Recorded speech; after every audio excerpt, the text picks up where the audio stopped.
Antonio Spurs have won 7 straight home games and 12 of their last 13 in San Antonio.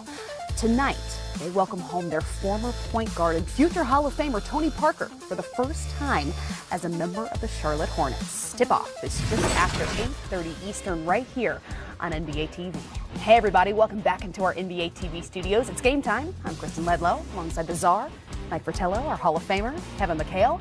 It is a 6-game Monday night in the NBA, but we're with you guys until tip-off between the Hornets and Spurs. Again, it's coming up here just in about an hour and a half or so. Guys, before we get into any of it, what's it like going back to a place like San Antonio, back to a place where you hold so many memories, where there was so much significance to your time in that jersey? What are your expectations for Tony's return?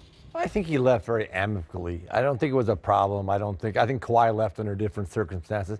I think Tony's going back and just said, hey, look, I had a great run here, have an opportunity to go to Charlotte, make a few more bucks, and probably sign another contract. And, and Pops is one of those guys. He told Boban to go ahead and sign a contract. He said, we're not going to pay you that much. I'm sure he looked at Tony and said, they're going to pay you that? Yeah.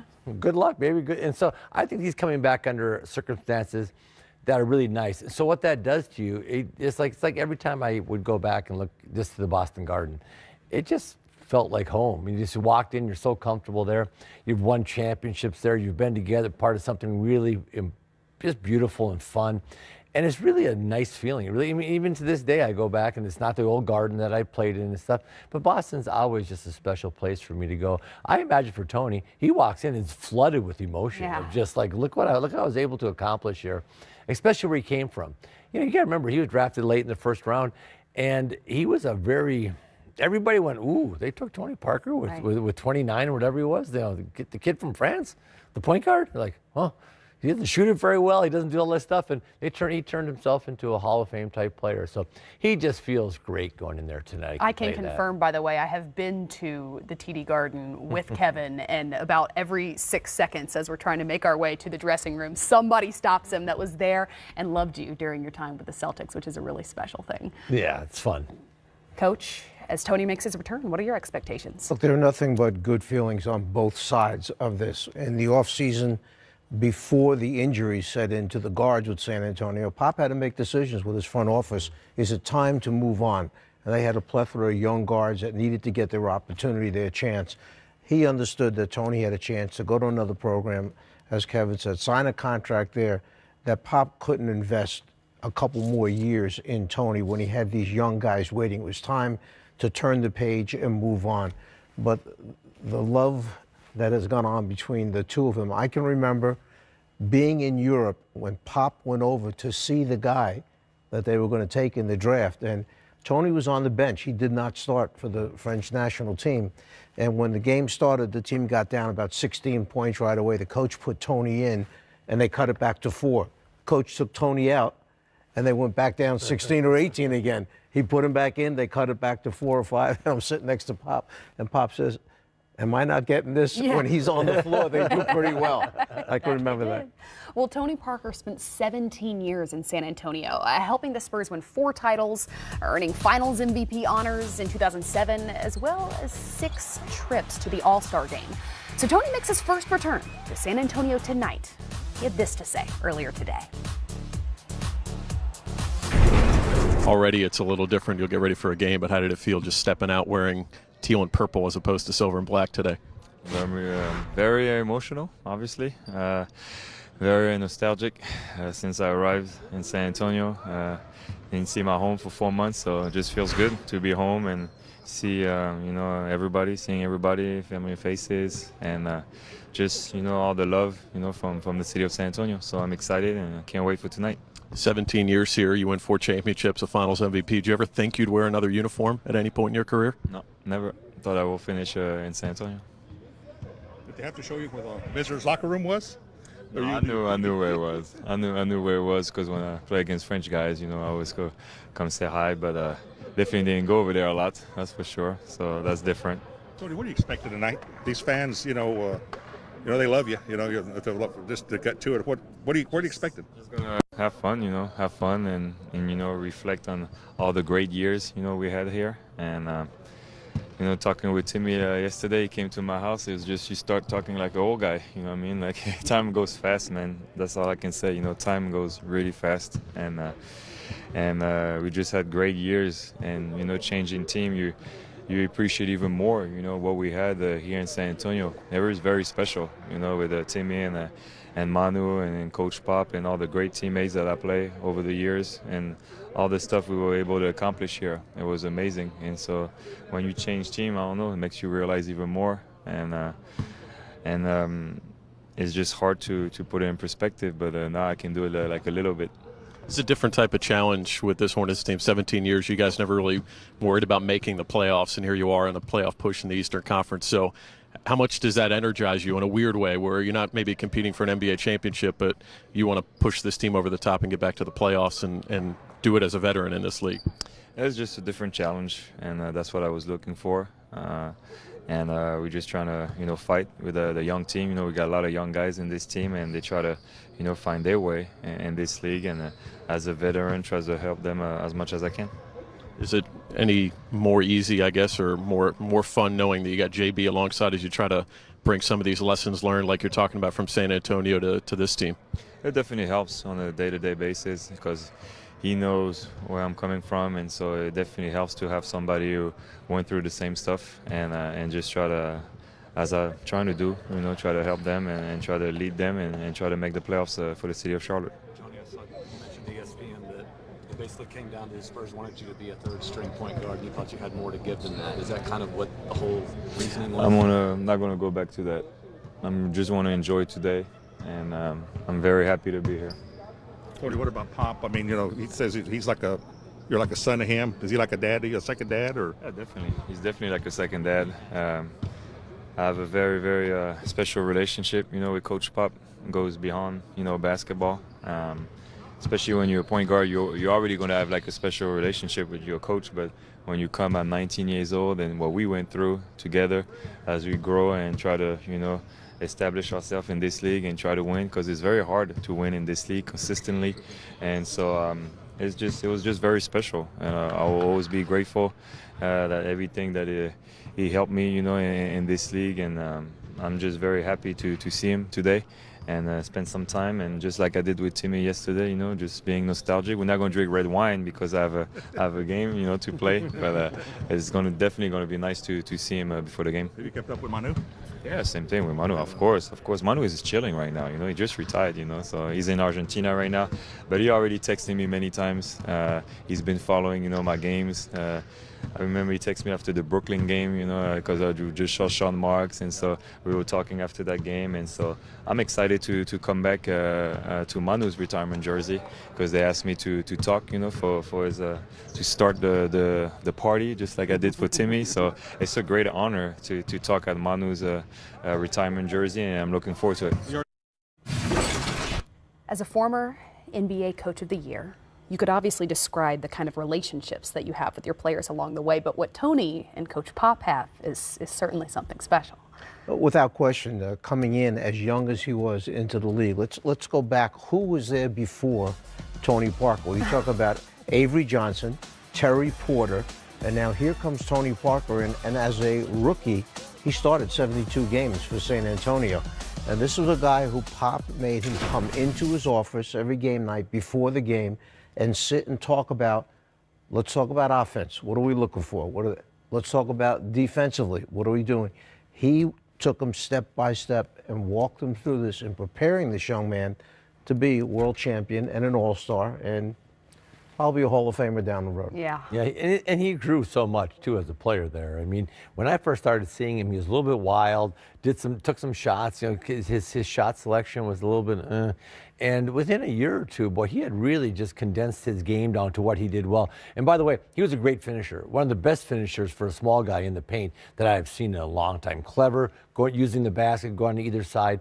But yeah, I was really surprised how he kind of took his game, which I thought was a little bit wild, and brought it into a San Antonio Spurs type game and kept that just controlled pace, controlled game for his entire career there. Well, before we continue looking ahead to Tony's return to San Antonio, let's throw it back.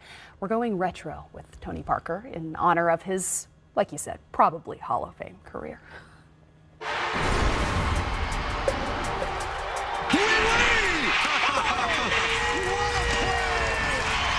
was a masterpiece. Bryce going crazy. A cold-blooded, game-winning shot. It's been the Tony Parker show. From Analyst, number 9, Tony Parker. They love this kid. He's a jet. Here he comes in 5 games out of the gate. He's starting for us. My goal is, I don't want to make you John Stockton because you can score, but I like to bring you here. And you did it. I think Tony Parker is always underrated. He is developed into one of the best point guards in the NBA. Just a winner. Can Parker do it again? Yes! He is a wizard in the paint. Or spin and score like that! I can't say enough about the job that Tony Parker has done. I'm just happy he's on my team. It's a system here. 17 straight 50-win seasons. Tim Duncan, Manu Ginobili, and Tony Parker are the all-time winningest trio in NBA playoff history. And they're such a unique part of the history of the league and of this franchise. They're all together in that humble approach to their success. I help you, you help me, you know? We work the right way. We work together. You know, it's really hard to go to the finals, to win a championship. The San Antonio Spurs are your world champion. The San Antonio Spurs are the NBA champions. Oh, what a shot from Parker. Lightning fast, and then a circus shot as he falls down. Parker, another pretty move and finish. Sensational play from Tony Parker. The San Antonio Spurs are NBA champions once again. Their 4th title in 9 years. To the MVP of the 2007 NBA Finals, Tony Parker, we say congratulations and bon chance. It's like a dream. I want to thank my teammates. You know, they've been great. He was unbelievable. He was great. He carried the team. Made a lot of things happen for us in a lot of ways. He was super. Oh, beautiful hesitation and floats it in. Parker pushes, Parker finishes. In 2014, the best team in the NBA resides once again in San Antonio, Texas. It's been a long time. It makes it even sweeter. That's why I say it's the sweetest one. And I'm very blessed to be here in the city of San Antonio because you make it very fun. What we have is very special. We'll have a special bond for life. #1 again! Yeah! 7 years, man. We're back. Just you don't want to. We're back. We're with you until tip-off between the Hornets and Spurs as Tony Parker makes his return to San Antonio. Game Time continues next. So here's the scenario. Game on the line, you need a 3 to win. Who takes the shot? In this open court short, 3 expert sharpshooters, Hall of Famer Reggie Miller, Dennis 3D Scott, and Kenny the Jet Smith, discuss who they would give the rock to in the clutch.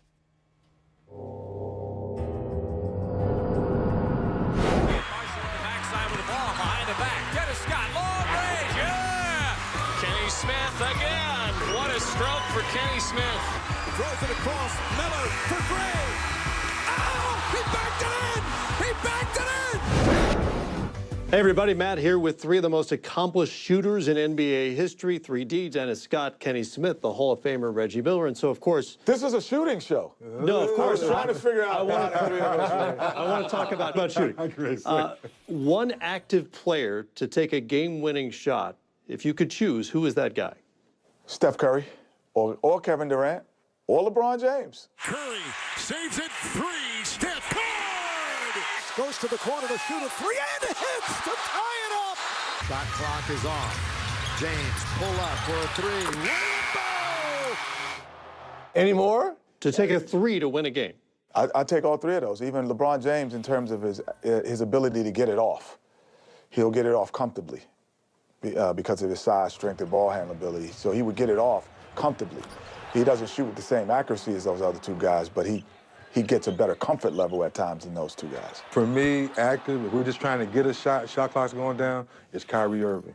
His ball handling ability to be able to get to any spot on the floor and get his shot off, to your point, he's going to get his shot off. And he's one of the few point guards, well, there's a lot of point guards in the league, and can shoot the 3. Definitely guys that I probably would have picked, but if I'm going with someone with ice water in their veins, need a shot, I'm going with Dame Lillard. A guy that can create his own shot, or you can put him in a high pick and roll, shoots with depth, can shoot deep, and if you foul him, he's going to make foul shots. Does the answer change for any of you if I say it's a catch and shoot 3 to win a game? Klay Thompson. Yeah. Catch and shoot, I would add Klay to a catch and shoot. Like, it swung back out to him. I would add Clay to that for sure. You know, it's funny, we were talking James Harden. Ooh, yes, to get a bucket, yes. He could do. Oh, my goodness, yeah, to get a bucket, yeah. I mean, we Right, catch the dribble, off the dribble. Off the dribble, he's off the great, dribble, no but question about it. He gets to walk and shoot it, so he gets he gets to do the running man. I'll make it harder. Let's go back in history. Any player who's ever played to win a game with a three. Oh, we're sitting right here. Oh, Who are you picking? No, there's a lot of guys. No, I'm not. You could go last if you're not going to talk about yourself. I'm gonna go with Larry Legend. No. To make a three. He said to make a three, right? To make a three. To make a three at the end of the game. Celtics have got 3 seconds. 2. Bird, a runner. It's good. I'm going with Larry Legend. I'm going with the guy sitting here only because the moment for Larry is always the moment. For Reggie, he creates more moments, meaning he's looking for an opportunity. I think at times you hope we get down 3. You know, so there's a difference. But Larry's like, no, I'm not even going to let you get up. I'm going to beat you. He's waiting for that moment. And so for me, watching Reggie over the years, I would have to say Reggie would be the guy I would be. Like, good looking. No, but and take it a step further, with Larry, as much as we, love his shooting, he's not going to get open in that situation. Where you, and I'm going to throw Ray Allen into the mix, both of you guys are going to get open because you're probably the best running without the basketball, running off screens and getting open. I'm going to put Larry second, though. I wasn't like, Kenny, Larry's third. Ray Allen's above him. Well, come on now. Ray Allen and Reggie Miller, we need a 3. Larry's not getting open. Him and Ray are getting open to get that 3 off. Rebound Bosh. Back out to Allen. His three-pointer. Bang! There's a guy that I would want to be in this mix because he's the leading three-point shooter in the history of playoffs over certain attempts. You know who that guy is, right? Kenny the Jets man. I was waiting for that. You're looking at That leads to my next question. You may have already answered it, but if in a theoretical world where I could play and I had to choose one of the 3 of you to win a game with a 3, where am I going? We're all going to pick ourselves. That's how confident we. I mean, in all of our careers that we've all hit game winners, we've all hit buzzer beaters, so we know we can do it. So if you're asking openly, I want to, as much as I love both these guys, I want to take that shot first. I would honestly say that these guys were better three-point shooters in this regard. That was such a big part of their diet. And for me, it became a part of my diet later on. But I had to learn to be that. It is, like Reggie Miller, we played at UCLA in Pauley Pavilion and in North Carolina. We were like, guard him from here. Right. That didn't come into my life until about my 4th year in the NBA. It was always part of Dennis Scott's repertoire, a steady part of that diet, the long ball shot. I was catching up with you all the time. Right. Now, I just still think I can shoot the ball. But I just know that you guys it was a better diet. We all have different strengths at different times. Sure. But at the end of a game, to a man, we're all going to say, put the ball in my hands. Kenny wants those shots. Yeah, one of the biggest moments. We were actually in the biggest moments in Rocket and Orlando basketball history. Hit a 3-pointer to tie the game to send it to overtime in the NBA Finals. But before that, this dude, he comes back and hits another one. Back to back. Yep. It was him and I. You haven't made my job any easier. Well, hey, how about this? Who are you going to pick? If your life depended on it, and your family's life depended on it, and they needed a 3 to get them out.